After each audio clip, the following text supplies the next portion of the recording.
Hey,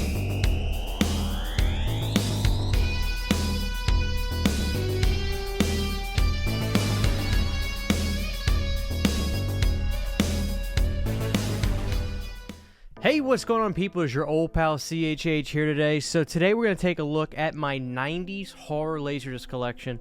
And I didn't realize how big this stack was going to be, but this stack is gigantic, okay? It is absolutely gigantic.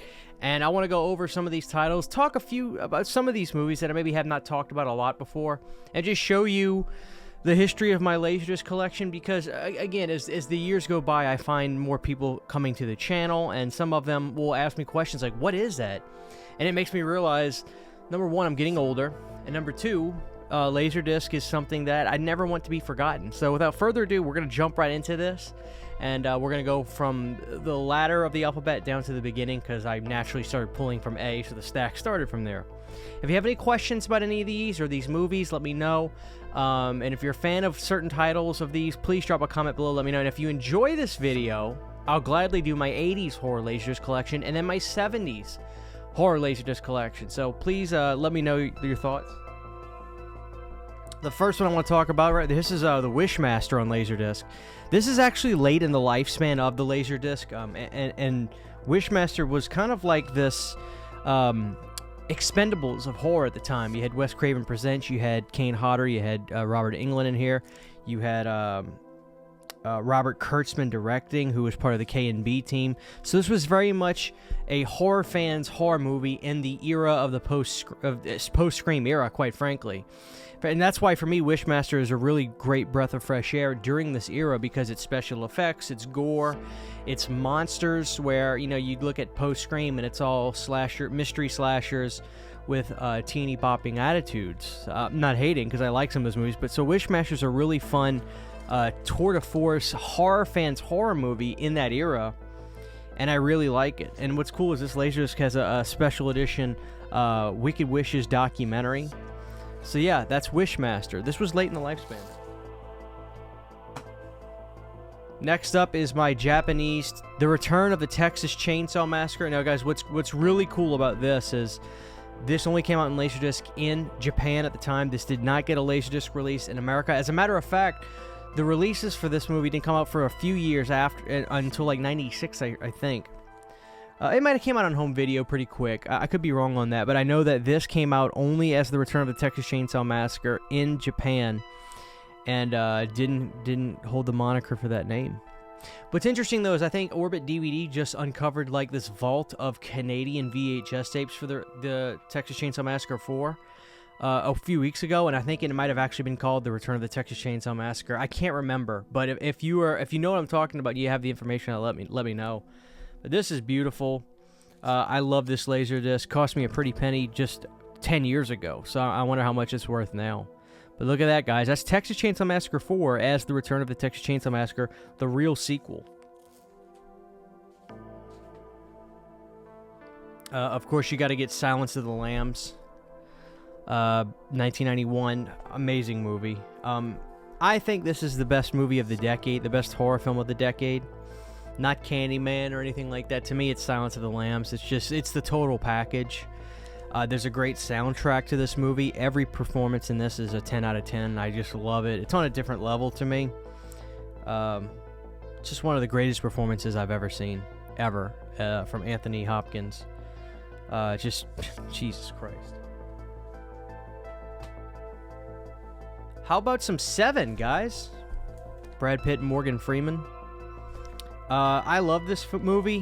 Whenever I watch Saw, I end up thinking about Seven, because, I mean, what a hell of a movie Seven was, and I feel like there's a little bit of homaging and just inspiration from Seven. So, yeah, this is a fantastic movie. I love Seven. The only Scream film I have is, in fact, Scream, but the cool thing about this release is this is exclusive widescreen director's cut, so this release of the film has the extended scenes in the beginning. There's a tracking shot of Drew Barrymore after she's been hung that tracks in. They cut like 3 or 4 seconds out of that for some reason. I don't know why. You actually get to see the boyfriend's guts spill out onto the floor in the uncut version. And in the end scene with Billy and Stu stabbing each other, you actually, I argue that it's cool, but once you see it, maybe you can Google the stuff online. Once you see it, it's like, okay, that's cool. It's not changing the film in my opinion, but it's cool to see it for the first time if you haven't. Billy and Stu stabbing each other is more extended in there, which actually the cuts were actually a little bit beneficial, because if you see the version that's uncut, you almost say to yourself, they should be dead. But then again, in Scream 5 now, people are getting shot and nobody's dying. Well, Dewey died, but you get my point. So this is the 1996 unrated Laserdisc with a commentary from Wes Craven on here. And if you're wondering how they were able to do commentaries on Laserdisc, there was an audio switch button, and you change channels of the audio, and that's how you could listen to it. Return of the Living Dead 3. You guys know I love this movie. Vidmark Entertainment. Gotta have this. One of my favorites of all time. I love Return of the Living Dead 1, 2, and 3. People know now, if you're a fan of the channel, that I'm just a diehard of those movies. Always will be. And this is the 90s one, Return of the Living Dead 3. This movie is amazing. It's called Pinocchio's Revenge. If you haven't seen this, I urge you to try to find it and check it out. Hopefully this gets a Vestron release, because this is from Vidmark Entertainment as well, which I believe falls under Lionsgate. I could be wrong, but I'll say that this movie is just fantastic. It's out of this world fantastic. It's clever, it's funny, it's entertaining in all the right ways. It is exactly what you think it is. It's a Pinocchio doll that's evil and comes to life. This came out in 1996. Fantastically fun film. We start out the 90s with a classic, Tales from the Dark Side, the movie. One of my favorite anthologies. I've been meaning to do a deep dive video with some of my friends, like we've done with Creepshow 2 and The Willies. Tales from the Dark Side, the movie, is one I want to do an episode on and really just dive into it. I love this movie with a burning passion. I can't tell you enough how much I love it. Lot 249 with the mummy is just fantastic. The gargoyles at the end are just out of this world. And then the Cat from Hell segment is probably the best one. It's just so damn good. And I get bored with cat segments and horror, but that Cat from Hell is amazing. So this is an awesome Laserdisc, Tales from the Dark Side, the movie. I love it, from Paramount Pictures. Fantastic movie. How about Psycho 4? This was 1990. Psycho 4, directed by Mick Garris. This was a made-for-TV movie that I actually think is pretty damn good. I like the story. I think it's very true to the character of Norman Bates here. It's got a good cast, directed by Mick Garris. It's got the kid from E.T. in here. I forget the kid's name. Thomas something. Isn't it Thomas something? But yeah, Psycho 4 is good. You can get the Scream Factory Blue of this movie, but it's a damn good film. I highly recommend Psycho 4 if you haven't seen it. I actually prefer it over 3. It's really good. Really, really good. Psycho 1998. This is the studio signature collection. This is a very controversial film. Most people dislike this film because it's pretty blatantly shot for shot. But I actually think Gus Van Sant is a fantastic director. I've seen a lot of his work. I think the notion almost was, this movie is perfect, so let's just not change anything, which could sound lazy. I can't say that it's a great film because of that by any stretch, but every now and again I find myself revisiting Psycho 1998. Every now and again. But this is the late 90s Studio Collector's Edition. It's really nice. Alright, let's do some Puppet Masters. Puppet Master 4. Unfortunately, I do not have Puppet Master 5, so I actually have a Laserdisc I still need to get. Puppet Master 4 is really cool. These Laserdiscs were gorgeous from Full Moon. They did a great job. Paramount was still on board with Charlie at this point. This was 93. Arguably one of the biggest years for Charlie Band. And Puppet Master 4 is really cool. And these all have the video zones. Charlie was ahead of his time in that in all his movies he had special features on a VHS tape, if you will. Once the movie was done, you got to see basically a fun making of, which wasn't a new thing, but to make it where all your movies had that was kind of unique to Charlie. So really cool Laserdisc for Puppet Master 4. Next we have Puppet Master 3, Toulon's Revenge, which I think is the fan favorite. Just a damn good movie. damn good movie. Again, the video zones are on that, so it's the making of at the time, which is just really cool. Coming in from 1990 as well, Puppet Master 2, 1991, I think. This one's amazing. I'm a big fan of Puppet Master 2. It's kind of jammed, I think, between 1 and 3, because to me 1 and 3 are both 10 out of 10s. And I could almost give Puppet Master 2 a 10 out of 10 as well, because I really dig what they do with Andre Toulon. It's the darkest of the three for sure. It's very dark, a really dark opening where the puppets reanimate Toulon from his grave. But yeah, this one also has the video zone as well. And technically Puppet Master was 89, but the Laserdisc release didn't hit till 90, and I'll show you this as well. Again, you get the video zone in this one again, but it wasn't called Video Zone yet. It's just no strings attached, the making of Puppet Master included. So Full Moon Laserdisc era was really cool. We got a lot to go, guys. Next up, we've got Wes Craven's New Nightmare widescreen edition. By the mid-90s, widescreens were pretty standard. I think most releases were just, widescreen. There was a learning curve to widescreen in the 90s. In the late 80s, early 90s, because people were confused. Why are there black bars on top and bottom of my television? And they thought something was wrong with the movie, so they would return them. But they had to be. There was an education process with this, because they didn't understand. Well, the reason is that the image is not zoomed in at all. You're not getting it cropped and framed correctly for a CRT television, so you're seeing the exact image the way it was supposed to be seen. And a lot of times on the Laserdiscs, they didn't even do if whatever it was filmed on, for it seemed like for the most part, whatever the way the director shot it, which is 185/1, which was a lot of movies, I think, like that's the way it was presented on Laserdisc. So there could be big black bars on top and bottom, and it confused people.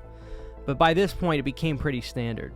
So there's the New Nightmare Laserdisc. Great Laserdisc. Great movie.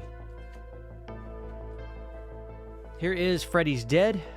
This is, I can't recall if this is I can't recall if Freddy's Dead is widescreen or not, but it does include the 3D glasses. So it's interesting. Freddy's Dead may be the only movie I've ever known that has one 3D scene in the film, which is just interesting to me. I mean, I would prefer the whole movie be 3D, but I still love Freddy's Dead, and this Laserdisc is really cool. They really do some different tonings with the artwork. You got a lot of black in here, but you got your shot from the poster, and you've got the kid in front of the bus.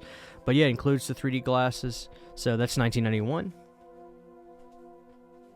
I did want to include this because it's technically not horror, but it also kind of is. Nothing But Trouble. Extremely entertaining, funny movie with Dan Aykroyd's Welcome to Vulcanvania was supposed to be the title of the movie, or Vulcanvania. Really bizarre, dark comedy. But if you haven't seen this, check it out. It's one of those movies you have to see it to believe it. Basically, what I think happened was Dan Aykroyd did a bunch of favors for Warner Brothers during the time, and so they basically, like, they owed him a movie, so that's how this movie got made. A little bit of Misery for you guys. Yeah, really cool art on that. I really like it. It's like got this cozy look, but it's also creepy because here's this house in the middle of nowhere. And Kathy Bates, one of America's greatest actors, performers, without question. She owns this movie. This movie doesn't work without Kathy Bates. She was perfect for this role because she had that energy. She had that. She could be intimidating, psychotic, but like you believed it. That's what the believability is. What I think works so well, and why Kathy was perfect for this movie. But one of the better Stephen King movies. The very first Laserdisc I ever bought, guys, Leprechaun 2. I know, what a hell of a way to start your Laserdisc collection, right? I got it for like $10. But what happened was I started collecting Laserdiscs, if you can believe it or not, in March of 2010. And it was prime time to watch Leprechaun films. So Leprechaun 2 was my first one. There's a funny quote on the back of here. He's meaner than Freddy, which was from Joseph Masseri, World of Fandom. Deadly Fun from the Satellite News Network, and Better Than the First, Kevin Thomas, The LA Times. I don't think that the second one is better than the first. I think some aspects are better than the first, but the girl actress is so bad, it's beyond laughable. She's so bad. Still love the movie, though. Unfortunately, the only 2 Leprechauns I have are 1 and 2, but I want to get 3 and 4. 4 is kind of it's getting pricey is the problem, because it was a late life Laserdisc, but here's Leprechaun 1, which I really dig. Love this movie. It's one of the better 90s fun horror comedies. It just works on all levels, if you ask me. John Carpenter, In the Mouth of Madness. Ah, my nose is itching. Sorry, guys. Yeah. This film was and is great. They didn't do anything super cool for this release. Just a widescreen special edition. I think this film kind of bombed at the time, but damn good movie. Stephen King's It, Laserdisc release. This is always one of my favorite images for It, with the alien hand coming out of the sewer. Which is interesting, because why is there a drain? Well, I understand why. See, where I live, we have the curb drains like this that go under the ground, but we don't have the grates right next to it. It's just cement, and then there's the dip. So it always throws me off seeing that, because my neighborhood's never had that kind of thing. Now, what's interesting about this Laserdisc, guys, is there's some scenes not seen on the Blu-rays and DVDs. So they have a scene in here where Bill comes back to Derry as an adult, and when he goes to the library to find Tim Reed's character, who I can't recall the name of his character, there's a local shrine for Bill and all of his workings. So like his books and his that he's authored, there's like a little shrine, like local author spotlight for him, and they cut that in a lot of the releases. That's all I can recall from now, but maybe there was another shot or two of some stuff that was extra that got cut out in latter releases. Here's a late life Laserdisc, Halloween H2O. And there's actually an even better release of this, which was like a DTS Super Audio version of Halloween H2O that I think probably sounded out of this world good. But yeah, this was a late life Laserdisc. You guys know I'm a diehard fan of H2O. I think it's one of the, I think as time goes on, this just creeps up to become one of the best Halloween films in the series for me. It's just going higher and higher in my rankings. I love this movie, but I don't need to rattle on too much about that. So here's a Japanese Halloween Curse of Michael Myers, which is in fact titled Halloween 6. And it's so funny. It's like, could they have made that any smaller? I don't know why. But then the back, they make up for it. They do a lot of cool images on the back. And it's just a theatrical cut. It's not any sort of special cut, in case you're wondering.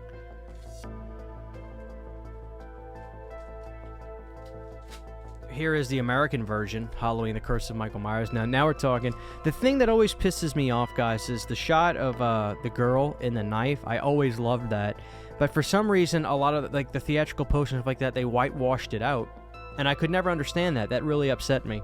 Because I really like the image of the girl in the knife. I think that just adds like a cool little thing. But here's the back of that. It should be very similar to the VHS tape, which I have, but... And this is a good-looking Laserdisc, in case you're wondering, because this is the letterboxed Laserdisc, so you're getting the widescreen presentation of the movie. It's a really good movie. I need to get another working Laserdisc player and actually set it up in here, because I got the plasma in here. I would imagine the Laserdisc would look fantastic on my plasma. Little Gremlins 2 for you guys. Not really horror, I know, but I just figured why not show it off in here. It's horror-esque, I guess. But, yeah, really love Gremlins 2, and this is a fun Laserdisc. Widescreen Laserdisc as well, if memory serves. Good-looking Laserdisc.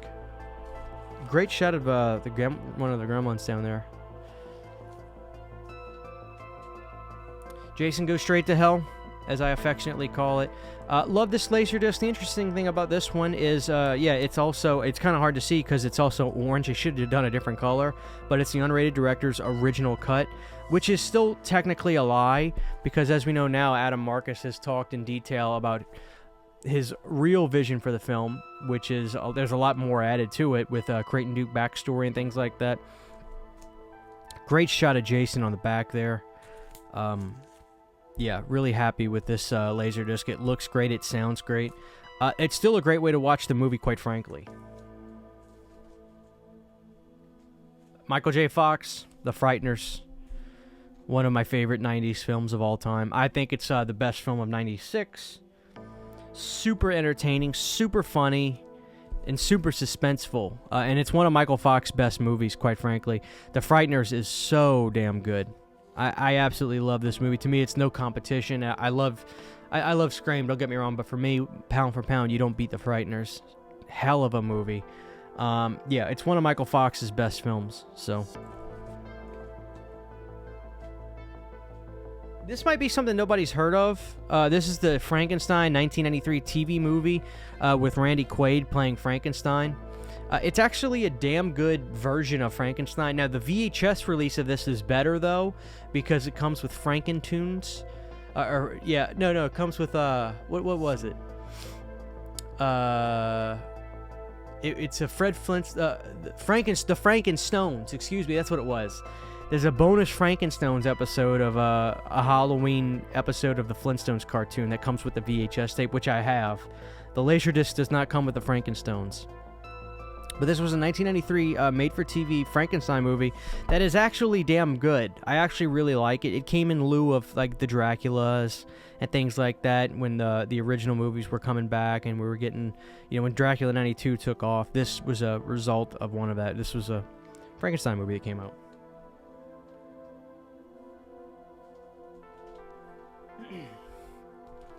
Army of Darkness, 1993, Universal, letterboxed. Yeah, great images on the back. We get to see the double-headed Ash. We get to see like the big gargoyle monster. Bill Moseley as that demon guy. Army of Darkness is always going to be my favorite Evil Dead movie. It's just wildly entertaining. It's just hard to beat it. I love it to death. Exorcist 3. To me, the greatest Exorcist film ever made. Just a regular widescreen Laserdisc, if memory serves. Nothing too special about it. I don't think the film really caught on at that point, so they didn't do anything special for it. It wasn't a runaway hit, if memory serves, so just a standard Laserdisc release for the film. Alright, this is a cool release. Here is, in fact, the 1992 Dracula deluxe widescreen version. This one looks really good. I remember the first time I watched it, I was taken aback by how good the movie looked, and the color timing and everything was fantastic. Really great write-up on the back, going over how the film got made, Francis Ford Coppola's ideas, and the things he wanted to do. So yeah, this is a really good release. This is a 10 out of 10 movie, besides Keanu, who I love. I just wish he could have... He takes me out of... Not takes me out of the movie, he always... It's just like his accent dips out. It's just like, ah... Other than that, though, it's a masterpiece. One of my favorite full moon movies, Demonic Toys. Got the Laserdisc of that. Charlie Band ripping himself off and working it. The back of this is amazing. You get some beautiful shots. Charlie always loved showcasing his movies as best he can because he needed to compete on the wall with all the big budget stuff coming out, and he succeeded. And here's the video zone as well, so you're going to get that making of Demonic Toys, which I just think is awesome. So this is a good-looking Laserdisc. I love the colors on here. He always knew how to sell his movies from the art. So, I mean, if you saw this on the shelf, if you're a horror fan, you're renting it. A little bit of Candyman for you guys. Love me some Candyman. Yeah, big fan of this film. I don't know if they did any other kind of version of this release for Candyman. This might have been it, but they may have done something special. But, yeah. Candyman.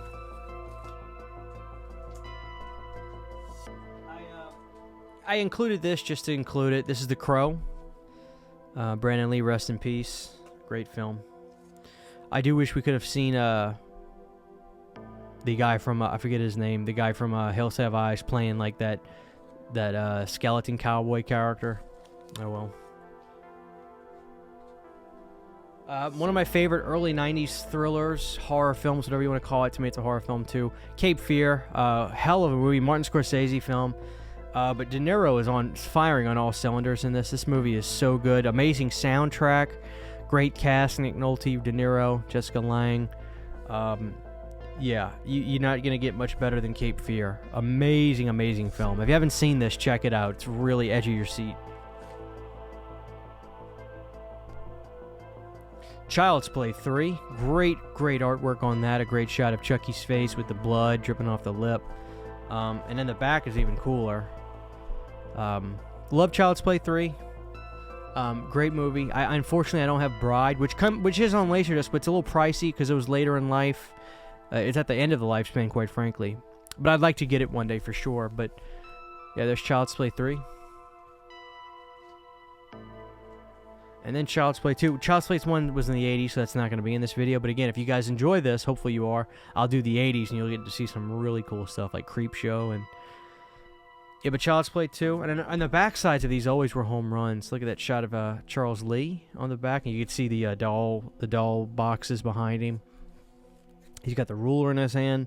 Yeah, great images on this. So a lot of people would say that this is the best film. I think the first is the best, but this is definitely second best. And yes, I've finally decided no more going back and forth, Christian. Child's Play 1 is the best. I go back and forth on that all the time. Basket Case 2, Frank Henenlotter. Love this movie. Now, this was what the standard Image Entertainment Laserdiscs would look like. I've shown you guys, like, Nightmare 4 had this look, and Nightmare 5. Yeah, it's pretty wild. Love this movie. Blair Witch Project, which came out very late in the lifespan of Laserdisc. Very, very late. But a great Laserdisc release. It looked really good. Yeah. Not really a movie you would need on Laserdisc, but if that's what you had at the time, then you would have bought it on this just to buy it on this.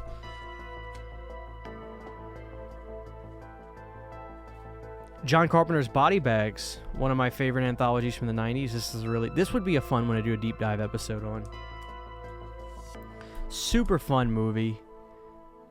The hair one's one of my favorites. But I think Tobe Hooper actually had the best segment with Skywalker.